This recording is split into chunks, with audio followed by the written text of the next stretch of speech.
Hello, and yeah, it's Tony Hello. Adams, and president of the Sporting Chance clinic. We started off as a clinic actually about 20 years ago now.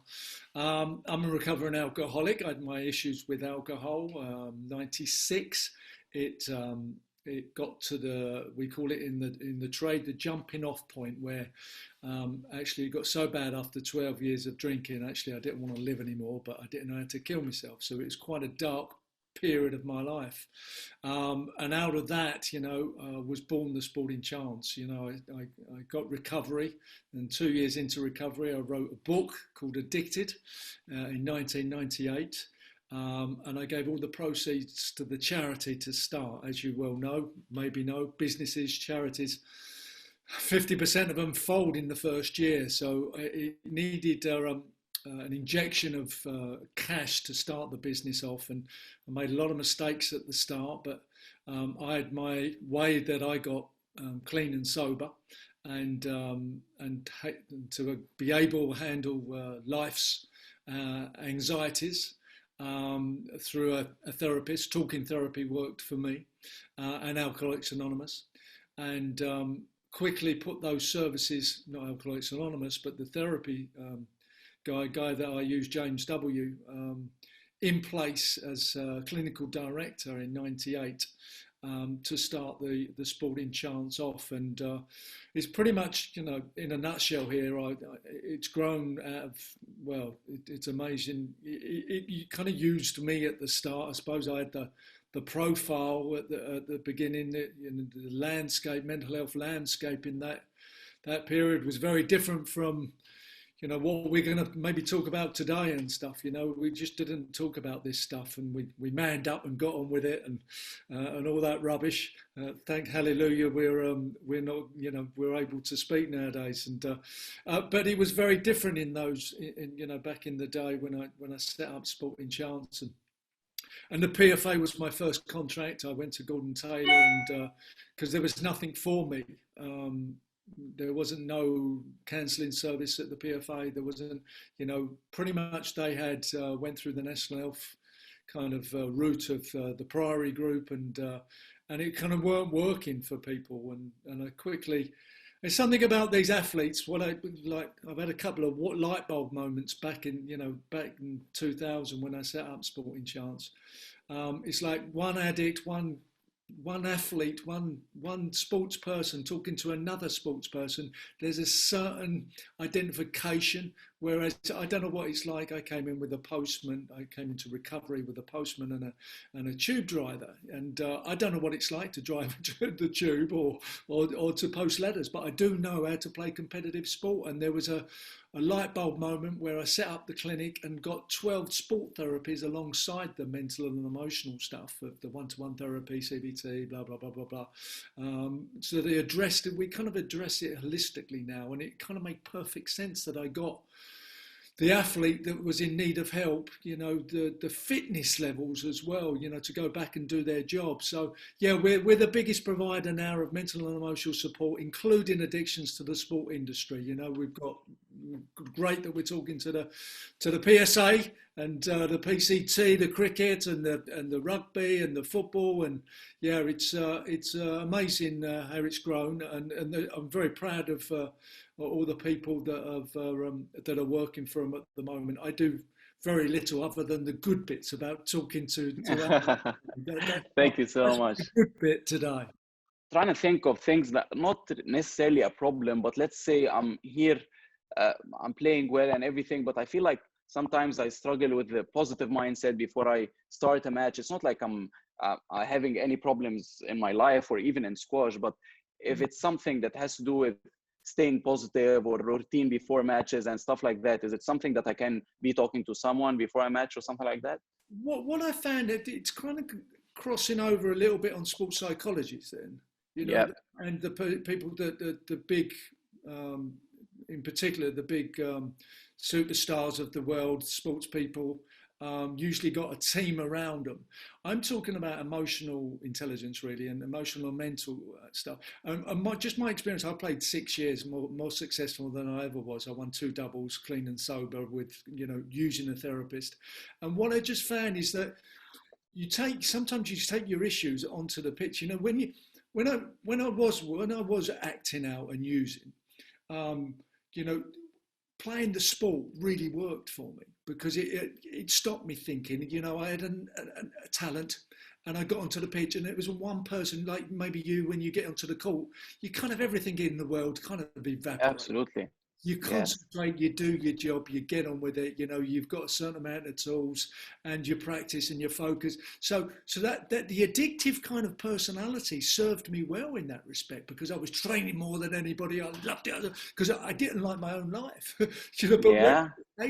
when I cleaned it up and got into recovery, I very quickly realised that I needed some tools. I needed some kind of a toolbox around me, a mental health and emotional toolbox for me to be able to handle my life anxieties because Hmm. it wasn't working for me. And I quickly found out that if I went onto the pitch when I emotionally and I mentally wasn't right, you know, for instance, anger, my first game back, Derby away, I've had this red mist in me forever.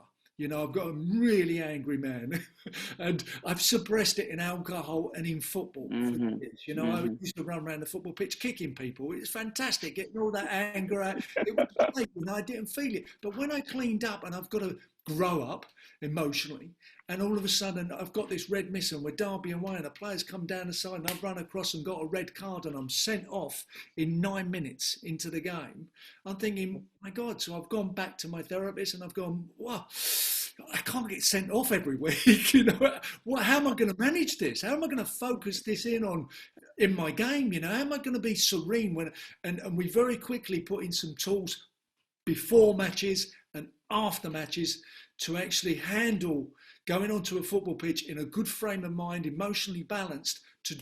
And I believe that I became a better person.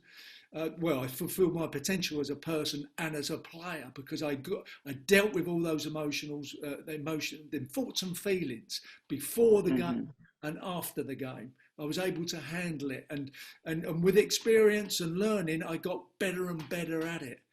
And like I say, two doubles, the proof's in the pudding. You know, I was more successful than anyone. So I don't go into this lose your mojo type of stuff either. You know what I mean? I've heard it in the past. That's the sickness for me. That's the sickness trying to keep you sick.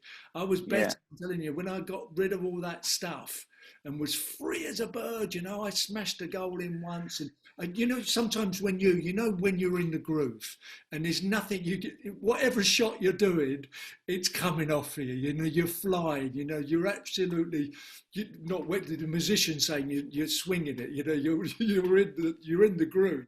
You know, Yeah. more often than not, I went onto the pitch feeling like that, emotionally, mentally, and physically, because I wasn't consuming the amount. You know, that eating clean, sleeping clean. You know, all these things are.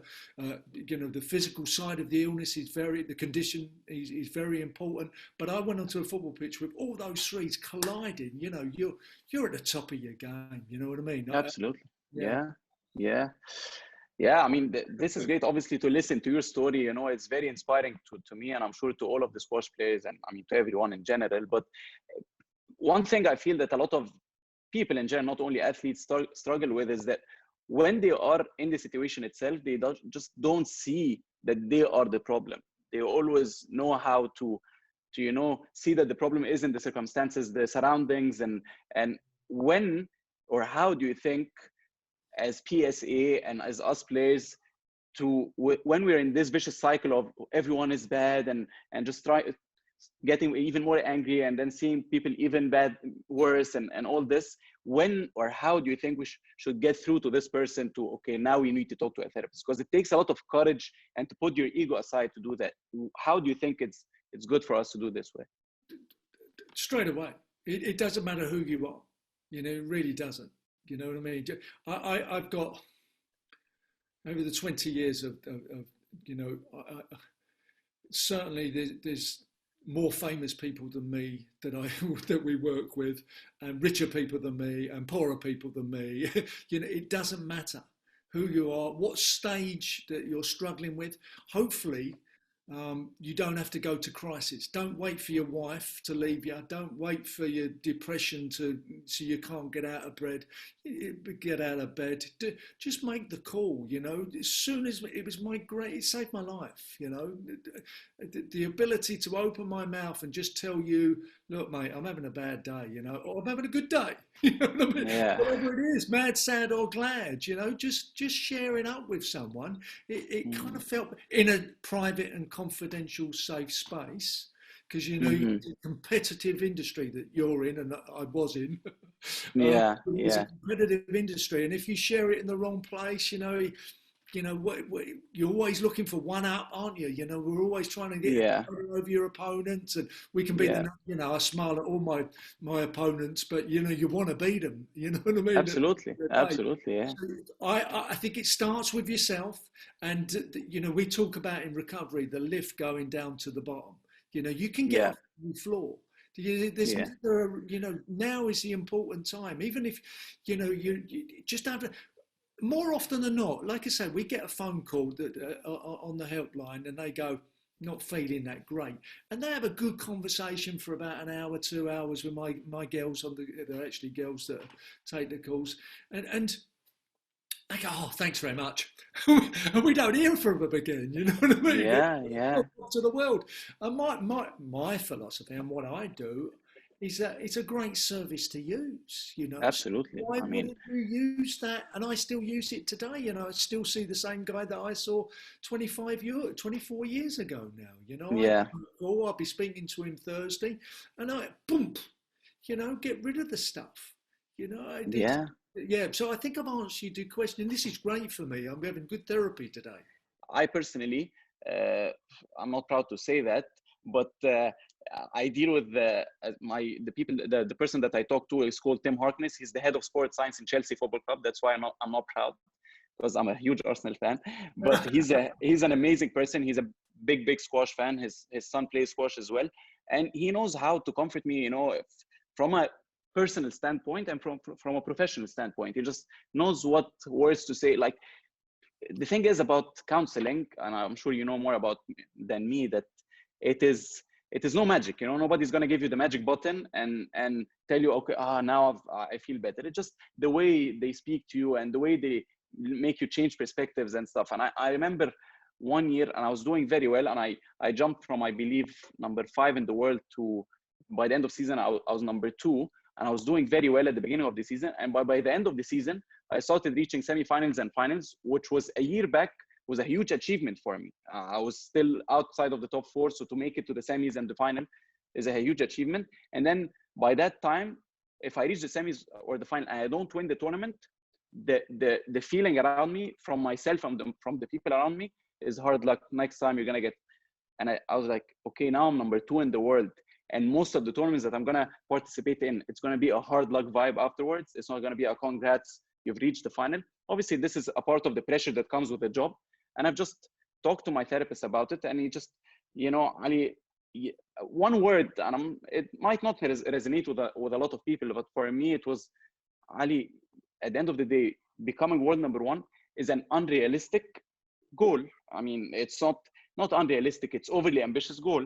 So it comes with its own pressures. And I was at the end of the season, and he said, he's a big cyclist himself. He said, I go cycling a lot for 3 or 4 hours. And after an hour and a half or 2 hours, when he's drained, he keeps thinking, why am I doing this? All the negative thoughts start getting into his head. And he said, I just take a bite from my energy gel, and I'm re-energized again. It's like it was a low blood sugar in my system, and once I have sugar again, it just I come to life again. And he said, now because you're at the end of season, you're low in blood sugar. Once you take some rest, which is your sugar or your type of sugar, just gonna see things differently again. And exactly, that was during the British Open 2018, and that was the very last tournament of the season. 2 weeks later, I took 2 weeks off, and I was completely a totally different person. I just looked at things differently. Okay, Ali, you're here for a bigger goal that I don't think a lot of people are thinking this way. Now I'm rejuvenated again because I've taken a couple of weeks off. And I came back the following season with a totally different perspective, a lot more hungry. And it just speaking to people, just gives you the perspective that no, I actually can do this. I'm not here alone, and somebody is there to help me. It makes you feel better. I've talked to my wife, I've talked to Kareem Darwish, who's former world #1, and he's my mentor now and my coach. I've talked to my parents. They've all talked me out of it, but just talking to a therapist who's professional, just, relieved me out of it a little bit. Sandy, fantastic. I'm so pleased that you're doing it. A couple of things come up for me while you were speaking. One was that my therapist got me into a place where, I know you talked about your rankings and getting up to 4 for what, he made me okay with me. So I had then the ability to accept winning and losing.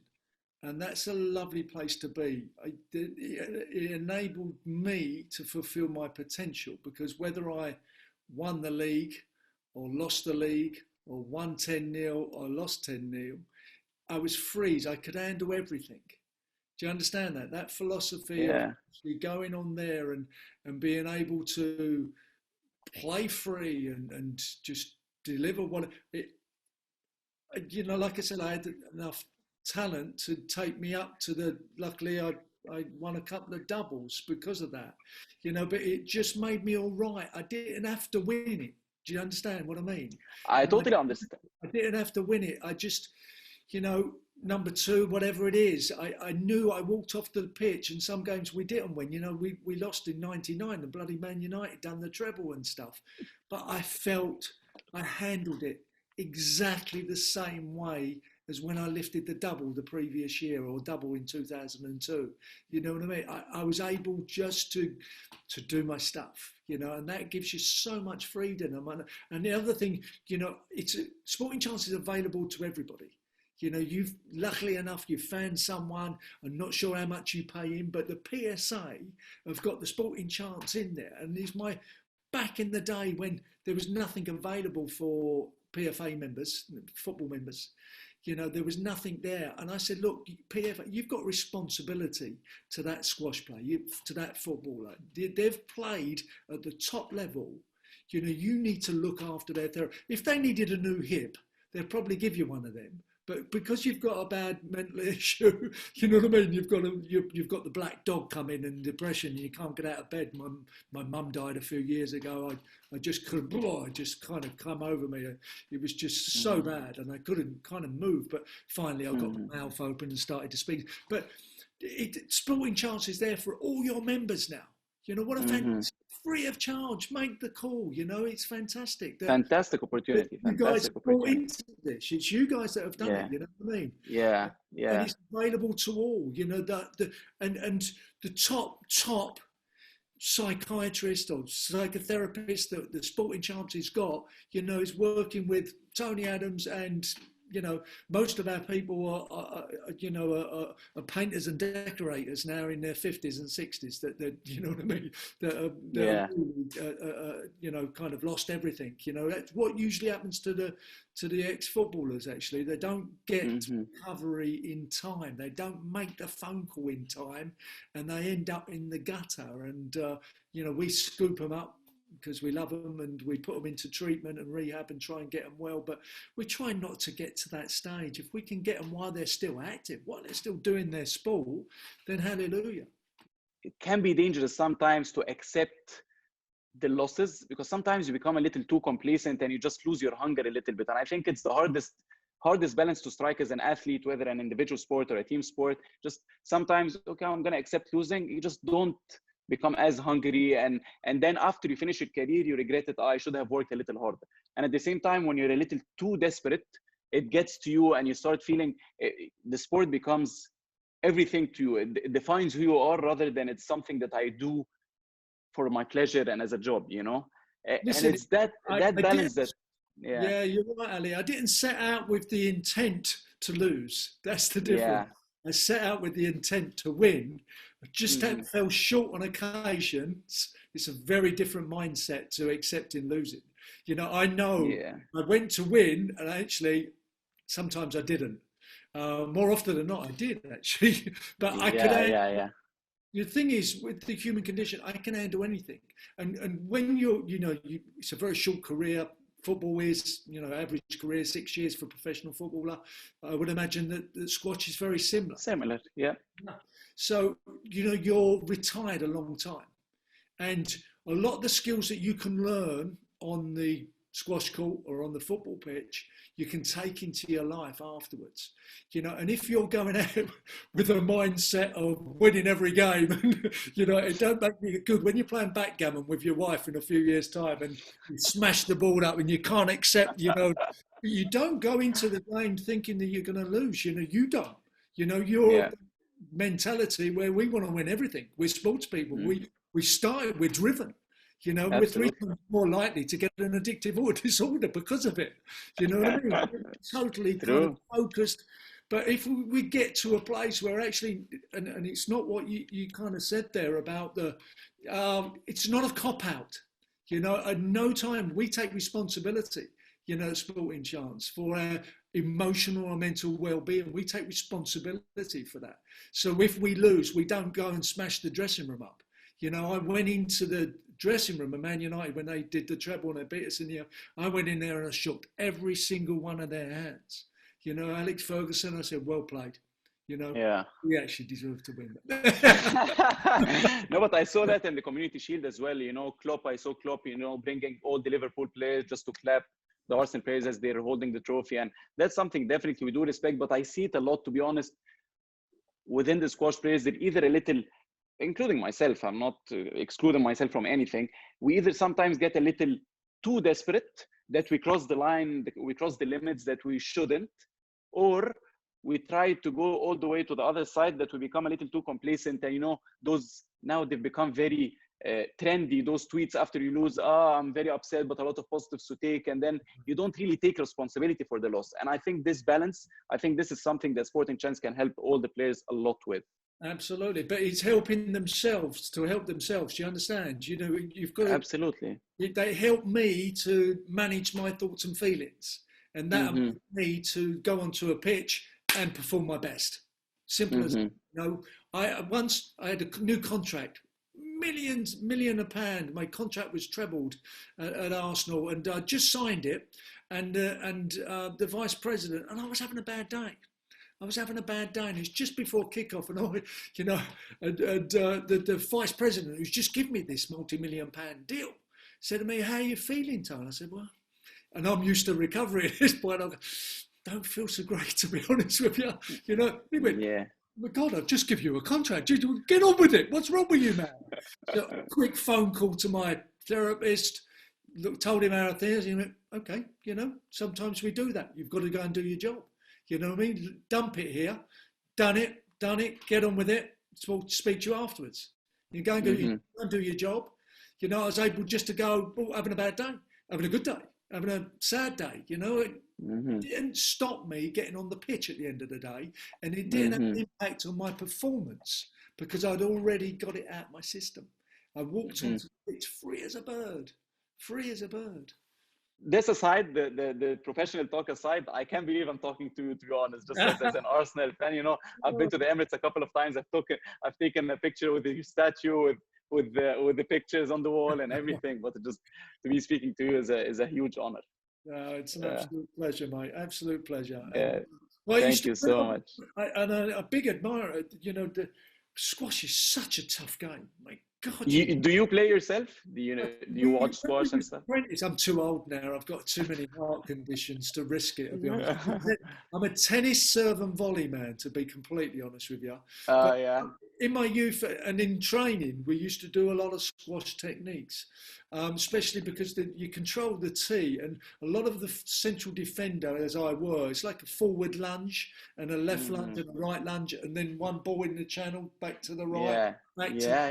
There's a lot of similar movements that we used to do on weights and stuff, but I used to play at City Squash on the end of Mile End Road. When I was 16, 17 and 18, one of my apprenticeship was served playing squash, to be honest with you. Chasing the girls down there. That was the two things that I used to do. That's, it's great. It seems like you really are into squash, because the term is not someone aside from squash would know what it is, you know. So it seems like you're really into it. Yeah, it's, I never really looked at it this way, that actually the defenders do, you know, exercise the same way as squash players a little bit, you know, in Occasionally, a when way I or used another. to play, instead of hitting the racket, I used to head it or kick it. It's simple, but you've got a racket. So I do that with tennis now. I've got a racket in my hand. Yeah, If the ball yeah. comes over the air, sometimes I kind of go on